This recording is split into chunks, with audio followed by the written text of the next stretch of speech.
So I'm so glad to have Melissa Wegner with me today, who knows more about talent than anybody else I know in the entire industry. So I wanted to start, Melissa, by asking you, how do you personally go about identifying operatic talent in singers? Well, that's a big question to start with. Exactly. It's the major question. You know, for me, it starts with the voice. It really does start with the sound and the quality of that sound and how it kind of strikes me. So usually that has something to do with a level of technical proficiency that just is satisfying because it makes me as a listener feel like I can trust what's happening. Then there's also the aspect of just kind of the distinctive quality of the actual instrument itself. Is this something? It's the sound. Yes. Is this a sound that when I look at the name of the person at the end of a long audition day, that I can recall that sound in my ear, exactly what they were sounding like? So I kind of start with that sound world. And then once I move beyond that, it's sort of everything else. Are they bringing me into their world? Are they able to sort of change the room? Musically, is it really first class in the way that they've added all of those polishing details of style and language and truly those musical details of what makes it sound like Mozart versus Puccini. Mm-hmm. And then, of course, because I do a lot of work with emerging talent, it's also, I'm thinking about potential. Right. You know, where is this going? And is it something that really has world-class potential, North America, big house potential? Is this something that with the right resources could really be one of the voices of their generation, or mm-hmm. artists of their generation, I should say? So do you have different standards for a young singer, say a 20-year-old singer, than you do for a 30-year-old singer? Sure. And for me, so many things are really based on level of training. You know, we talk a lot about access to opportunities. Right, exactly. And so for me, it's not necessarily about age as the defining feature of that, as much as what have the opportunities been so far, and what can I tell from an audition that they've been able to make of those resources? Mm-hmm. So, you know, there are times where we're working with people who have come out of not even studying music, you know, really at any level, in an academic way, let's say. Maybe they've had some voice lessons. But are those people then able to do one program, maybe go back to an undergrad or get an artist diploma or something, and really just soar with 2 years of really in-depth training? That's something that I'm looking at, that versus the age. Mm-hmm.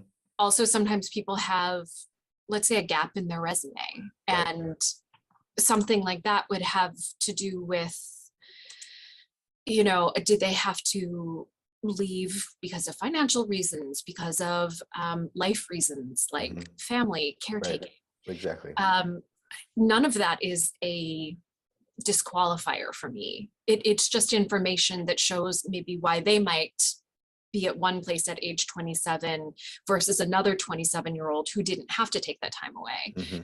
So that's where I look at sort of resumes to give me some of that information, but none of that is something that is going to count against someone, especially if they just have really exciting talent. Mm-hmm. So how do you weigh potential versus accomplishment? Depends what I'm listening for. You know, with the competition, with the Metz Lafont competition, there is an aspect of potential kind of built into the competition. It is not a competition for just sheer perfection. I think we do tend towards potential sometimes, and that always ends up coming down to the performances on that day, what really excited us, and really what group of judges is in the room. Right. And you also said that you also weigh in on the opportunities that they've had in up to that point as part of that. But then there's other things like, now that I'm heading up the Young Artist program at the Met, certainly it's a development program. So I'm looking Right. at potential, but I also want to make sure that those singers are at a point where they can take advantage of the resources that we have. So it's kind of trying to meet them at the right point where they can really utilize what we have to offer. And that's, I think, important for any singer to think about when they're encountering an opportunity. And then when it comes to just casting, straight up casting, I do some Right. casting for our new works workshops, and I listen to our stage auditions and our list hall screening auditions for the Met. For those, it really is, what are you doing today and how does it suit the needs of what we're looking for in So it's casting? their readiness at that moment. Absolutely. So in that sense, it's not really about potential if there really is something that we're looking to cast specifically. Now, someone, let's say we're looking for an Adina cover or Right. something, they might not end up getting that role, but we might hear something that keeps them in mind for other things. So is there always a little bit of potential involved? I think so. And are you let's actually break this down for the competition and for the Lafon competition and for the Lindemann program. Are you just looking strictly for Met level talent or Met size talent or industry by and large talent? I don't think it's specific to the Met. It's not like we're hedging on these will be the great Met stars, Or bigger voices? as much as these will be the most maybe influential world-class artists. Mm. And I think that holds true for the competition and for the Lindemann program. Of course, with the Lindemann program, a lot of the resources that we have are really do have to do with the legacy of the company. And so if someone has the potential to have a career that doesn't involve maybe world-class opera houses, they may or may not be a good fit for the program. It just depends. It's so specific, I think, once it comes to the Lindemann program, and I really see that as individualized training as opposed to one size fits all classes. So it's about giving the worthy people the opportunity to develop to their greatest ability and then see how far they can go. But you believe that they've got the potential to actually have an important career, whether it be worldwide or just less influential. Sure. And I mean, there are plenty of worthy people, Sure. but it's specific worthy people. Again, there's not just one way to have a career. Mm-hmm. So I'm always really careful that singers understand that getting a no on one competition or one young artist program isn't going to be the defining feature of success. It's going to be a trend or a pattern. So I never want people to be discouraged really by one opportunity not coming through. It's paying attention to the patterns of what's happening and then trying to course correct from there. Yes, I always say you don't have to, the singers, not everybody has to love you. That's not how to make a career. You need basically to have one really influential person to think you're fabulous, because I've seen that happen. I had a friend of mine, I won't say his name, who was really discouraged and disheartened. He couldn't even get auditions. Finally, and I thought he was brilliant, he did get a manager. He then got an audition with Levine, and then he was set up. Levine loved him, and he had contracts for the next 10 years. And I've known other people where the same situation in Europe, who then got the ear of Muti, and then they've had fabulous careers, even though before that, any number of people told them that it was hopeless, they would never have a career. Absolutely, and it happens.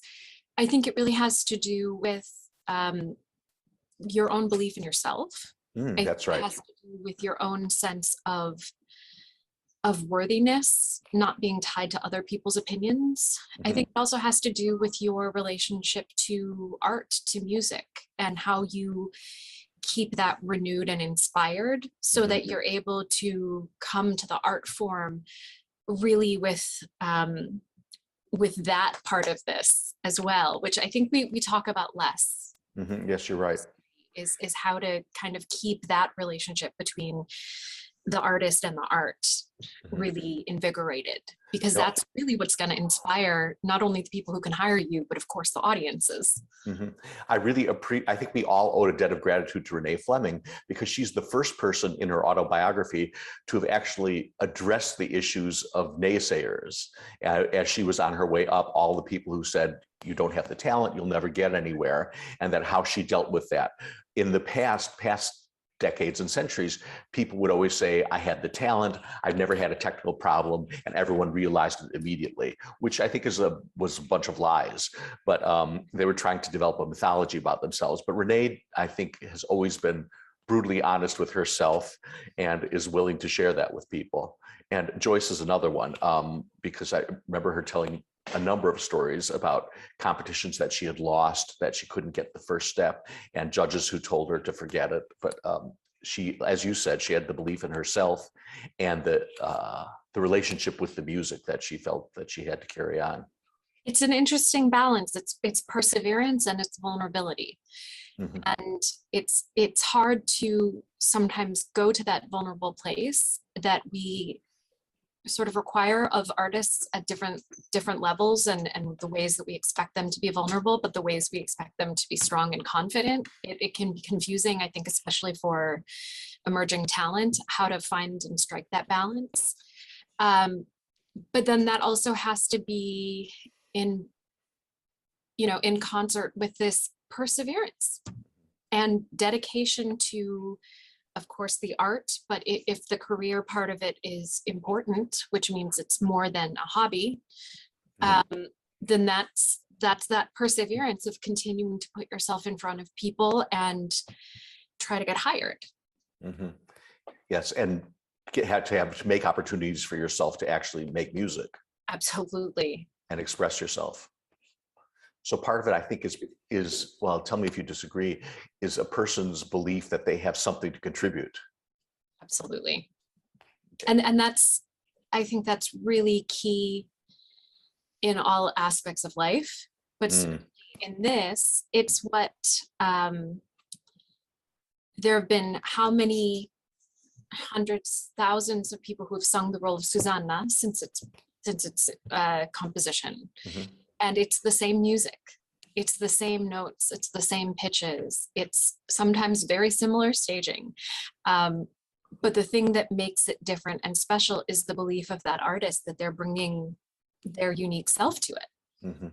And so, yes, 100%, it is that belief that I think really separates people at the end of the day, that they have something to contribute. Their voice is important. And you think that communicates? Oh, 100%. Yeah, I do. I do too.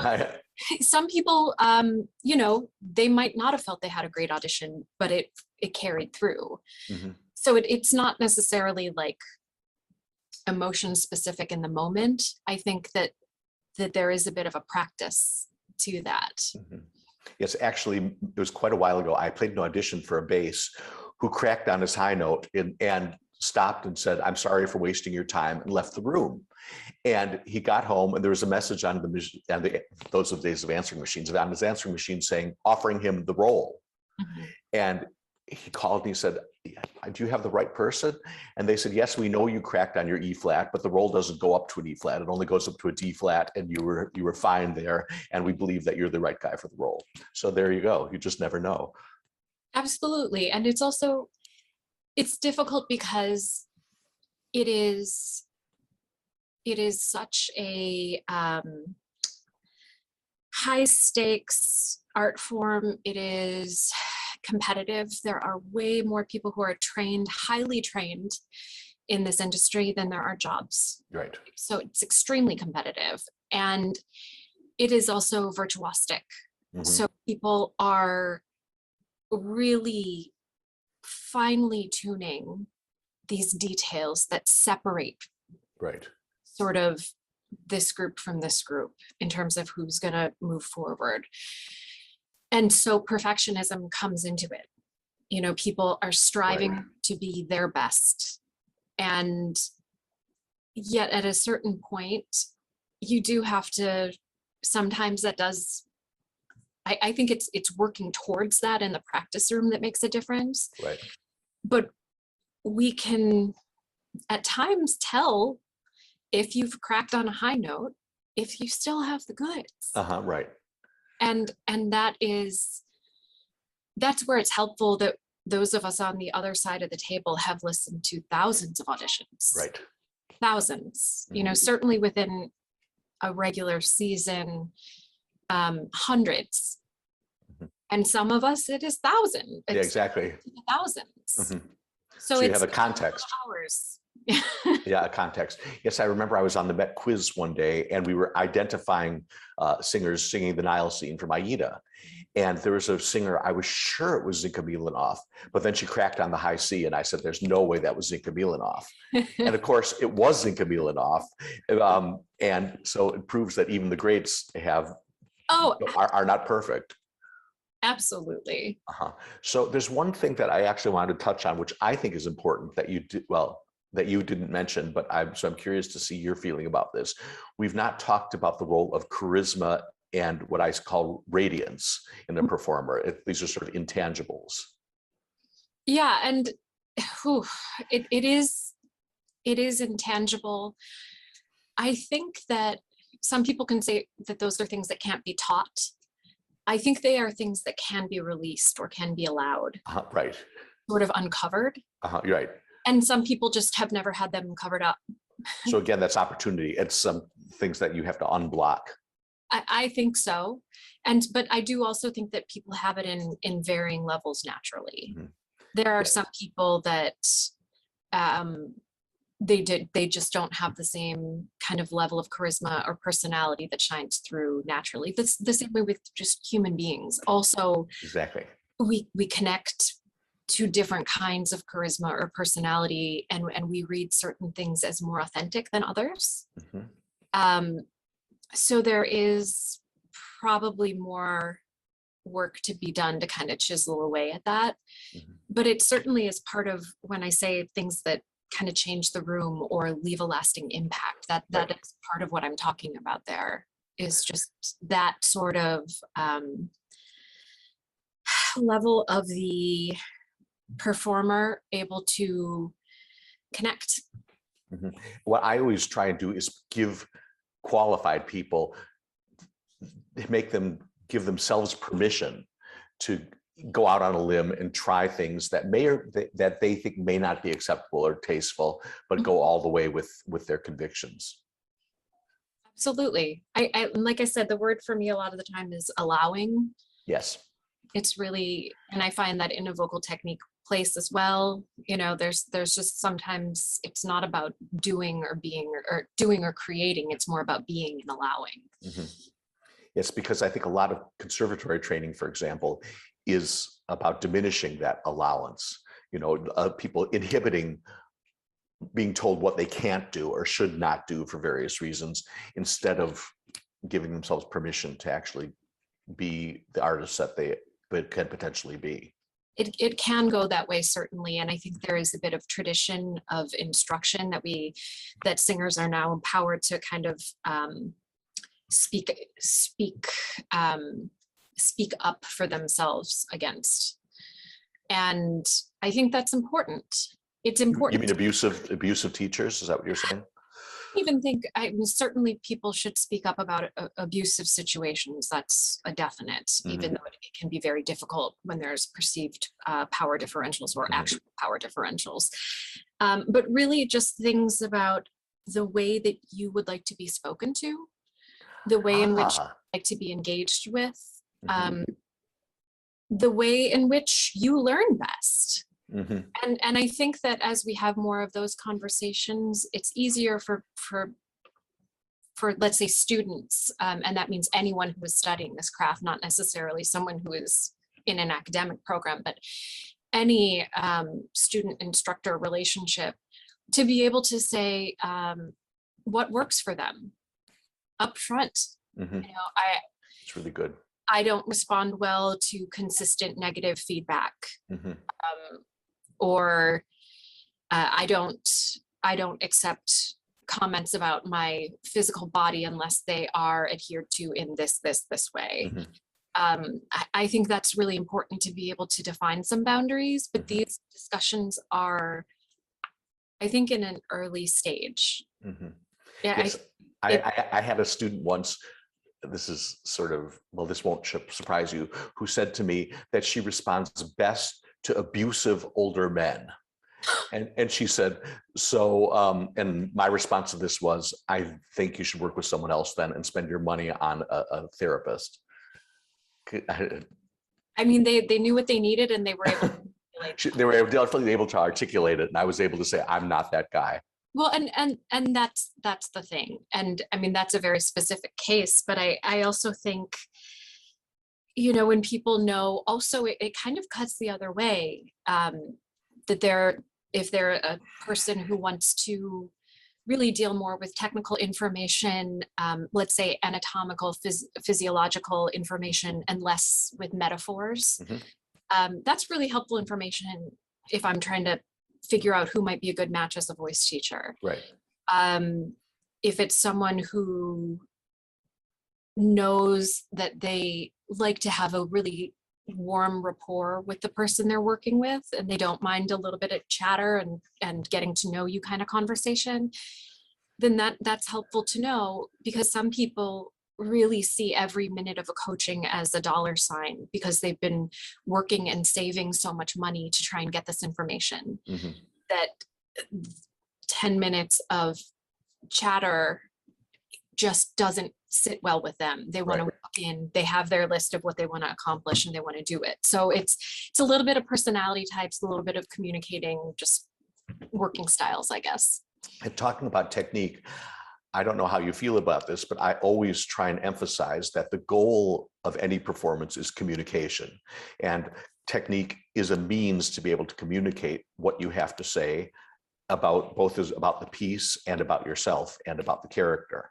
And that the technique should not be an end to itself, but it's the means of achieving this communication.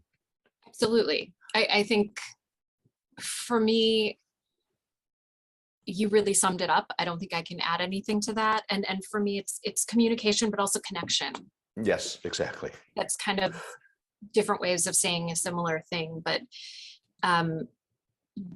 the artist connecting to the music, to the composer and librettist's work, and then translating that, communicating that to contemporary audiences, connecting to the space that they're in, connecting to their body, connecting to the other people that they're working with in the cast, in the orchestra, conductor, connecting to the production. There's so many points of contact that have to kind of line up. And I think that because of that, those of us who have been involved on the performing side, we know what it feels like when it actually so many of those things come together. It's fantastic. And it doesn't every time. You don't always love the people who are in your cast or who are the administration, or you might not love the city that you're in. There's so many factors that can come into play with that connection, but it's the connection and the communication for me that is so important to think about. I remember working with Leontine Price one day and talking about technique, and she said for her goal was to become the clearest receptacle for the man upstairs to speak through her, and those were her words. Absolutely. And it's such a beautiful way of saying it, and because she really, really meant it, and that was her goal, and she was able to achieve it so many times because I wouldn't say it's selfless, but it's got everything in the proper dynamic, it seems to me.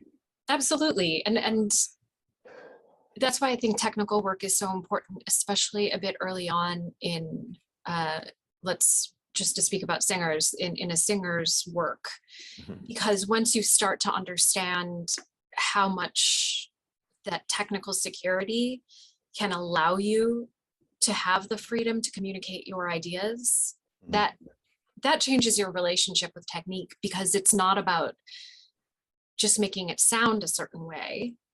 It's about expressing your artistry. Right. I'm totally with you. And I remember speaking to one of my graduate school courses, and I said, so what do you think we on the other side of the table as judges are looking for in singers like you? and somebody raised their hand and said, a perfect technique. And somebody else said, a gigantic voice. And so that's one reason I decided to have these series of interviews, because I've never heard anybody ask about look for those sort of things. And there certainly are, again, when we're talking about casting, right, there's certain roles that, yeah, we require a lot of sound and a really specialty sort of thing. And so then, yes, there can be times where we're kind of looking for sound machines. But by and large, no. And certainly for any principal roles, no. And that's what's going to differentiate at highest levels, who gets a role and who doesn't. If someone comes into an audition and you can see that they are just thinking technically about making the right sounds, but there's no communication. Right. That's hard for us on the casting side, because as long as there's some communication, then we can say, okay, well, maybe I didn't agree with that interpretation of the aria, or maybe I would have told them to take it down a notch or bring it up a notch in terms of what they were doing. But at least we can see that it's possible. Mm-hmm. But there are also some basic technical requirements that you can't overlook. You can't, if you don't have a high E, you can't sing Blunchen's first aria, for example. So many have tried. I know many have tried, but it just seems sort of foolhardy. You have to know your limitations and accept them, because everyone has limitations, and have the good sense yourself to know whether you should take the advice of your teachers and your coaches and know what you have to offer most. Absolutely. And funnily enough, that's one of the arias that I used to sing as a young singer. And wow. I remember going about it the wrong way, where I was sort of like, in one performance, I was surprised that the E's were so lovely. What it should have been is I should have been planning on them being great, being surprised if something kind of went awry and they didn't come out. But I remember kind of that like hope and a prayer and let's see what happens. and really, if it's a studio class or something and it's very early on in the process and you're just trying to see, can I do this in public? That's different than if it's a big audition or if it's a public performance. And what about the role of what the character is expressing behind those high E's? Absolutely. Okay. I mean, that's hugely important. And I think that's kind of where I would go to in those moments is I'm going to be this character and I'm going to have the intention that I foresee behind these melismas. And, luckily, most of the time that carried me through. Right. And then people will accept the intention, even if something goes awry. Right. Because I always say that's what all of us loved so much about Rhea Collis and her recordings. The intention is so strong. And she mostly achieved it. And if she didn't, it was okay, because the musical intention was so strong. I've seen a lot of artists like that things didn't actually go the way that they would have wanted them to, but I didn't care. I mean, so many of the greats, Leonie Rieseneck, I remember some performances that you wouldn't want to hear on recording, but being there, it was just such a thrill. Any number of the greats that have that strong sense of communication and conviction about what they're doing. And I will say, I think that can be sometimes confusing for young singers who are just starting to develop their ear, because they're being told a lot of absolutes in their training. You can never do this. You must do this. It must be, I mean, I say to singers all the time, intonation is so important. There are plenty of performances that make me weep that are also not in tune. There you go. It's for young singers, it's really confusing, because it's like, I thought you said it had to be in tune. That was not in tune. Why are you so moved? So it's the question of learning the rules and knowing that the greatest artists know when to break them. But that's for the great artists. Right. And you can't be in control of every one of the variables at every moment. No. You have to accept human limitations, it seems to me. and who you are. This has been incredibly useful, and both for me and for singers, and I really want to thank you for your time. This has been, is there anything else you want to add that we haven't gone over? Well, I mean, I applaud anyone who's pursuing this path. And again, I think especially post-pandemic, we've had to do so much soul searching on an individual basis, and I think as an industry about the purpose of what we're doing, and on a personal level and a professional level. I think it's Industry level. absolutely. And I think we're in a time of flux. I think the next 5 to 10 years are going to be really redefining about what opera is right now and what it can be in the future, and what are the best traditions that we're going to carry forward.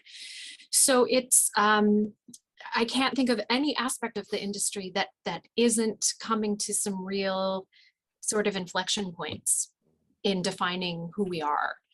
So it's important that we all do that work, that we do it institutionally, we do it on the individual artist level, and all of that together is going to really inform what we look like 50 years from now. So I think it's, I admire anyone who has the courage to take those deep looks at themselves and at this art form. And I hope that everyone finds their way to stay inspired and keep coming to the opera, keep coming to the practice room. And I applaud your efforts. I just want to say, I think it's a blessing that you're in a position of influence. And I personally am really grateful, and I'm sure everyone else is too, that you can actually help move the art form forward with your sensibilities, which are so human and beautiful. So thank you so much. Enjoy your day. Bye-bye now.